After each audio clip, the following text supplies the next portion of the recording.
steam rose from a copper pot. The scent was sharp and earthy. Bark, sugar, spice, and something older, something wild. Once, that smell filled American kitchens. It clung to aprons, drifted through screen doors, and settled on porches where families waited for the foam to rise. They called it root beer. But the drink that carries that name today isn't the same. For centuries, its soul came from the root of a tree, sassafras, a bark that flavored childhoods, comforted the sick, and turned medicine into memory. It was part of America's rhythm, humble, homemade, honest. And then, one day, it was banned. The taste that once told a story of soil and time simply vanished. In the 17th century, settlers came to the New World dreaming of gold. What they found instead was a tree that seemed to cure everything. The native tribes brewed its roots into tea, a dark liquid with a warmth that reached the bones.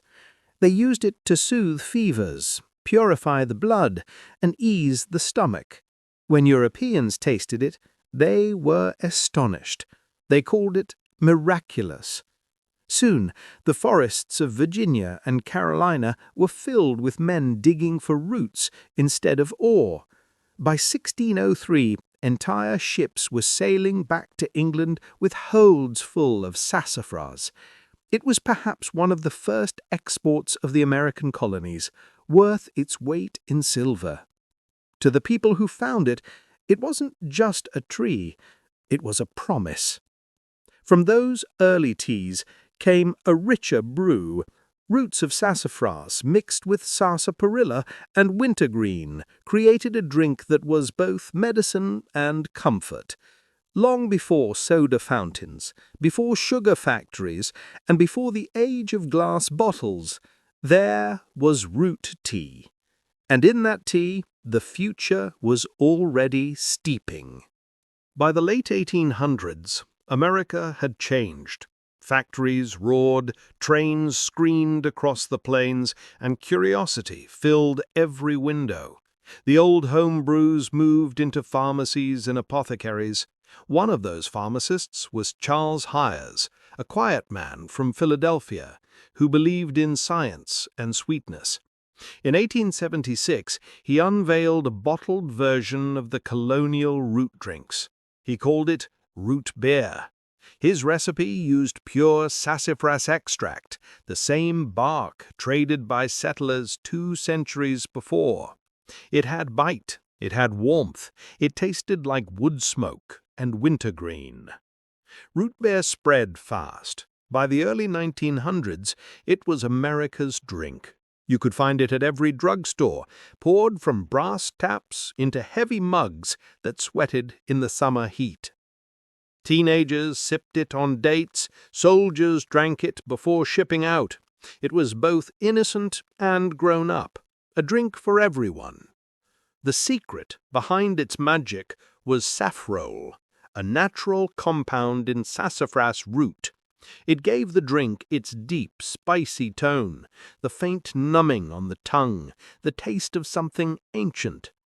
Hyers, A&W, and Dads built entire empires on that flavor.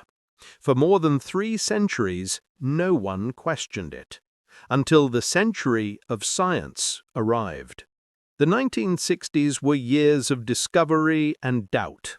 Every flavor, every chemical, every color was tested for danger. The Food and Drug Administration was determined to find what might harm the public and what might protect it. When scientists turned their attention to saffrole, they did what science demanded. They measured, tested, and pushed it to the limit. They took lab rats and fed them pure saffrole, not drops, but doses so large that no human could ever consume the same. Some of the rats developed liver cancer. The results were enough. Saffrole was labeled a carcinogen, and almost overnight, sassafras, a root used for medicine, flavor, and comfort for centuries, became a threat. The FDA banned it from all foods and beverages. 300 years of tradition ended with a regulation written in the language of protection. No parades, no protests, only silence, and then new recipes. Not everyone believed the science told the whole story. Saffrol existed in other plants too: cinnamon, nutmeg, black pepper, basil, but those stayed on shelves. Root beer didn't. Its makers were small, without the power or money to argue. The easiest ingredient to remove was the one nobody was watching. There were whispers of other motives. Saffrol could be used as a precursor for certain controlled substances, and in the growing panic of the 1970s, removing sassafras also meant removing a potential supply chain. It solved two problems at once: the fear of cancer and the fear of chemistry itself. The official explanation was safety. The timing suggested convenience. Whatever the reason, the effect was the same. By 1976, sassafras and saffrol were gone. Factories that once smelled of spice and earth now smelled of vanilla syrup and artificial oils. The taste changed quietly. Most people didn't even realize. They drank what they were given and called it the same. But for those who remembered, the loss was obvious. The old root beer had bite, a medicinal complexity that made the mouth tingle and the memory stir. The new version was smooth, predictable, and clean. Safe. It slid down easy, but left nothing behind. Root beer companies rebuilt their recipes from scraps of other flavors: sarsaparilla, wintergreen, honey, licorice, anything that could fill the void. It worked, commercially at least, but for those who had grown up with the original, it felt hollow. A drink that had once carried the scent of forests now smelled of factories. A few home brewers kept the old ways alive. They used saffrol-free sassafras, the bark stripped of its essence, to recreate the forbidden flavor. It was a ghost of the real thing, like coffee without caffeine or music without sound. Across the ocean, Europeans still brewed sassafras teas and candies, selling them in small town markets as they had for generations. The irony lingered.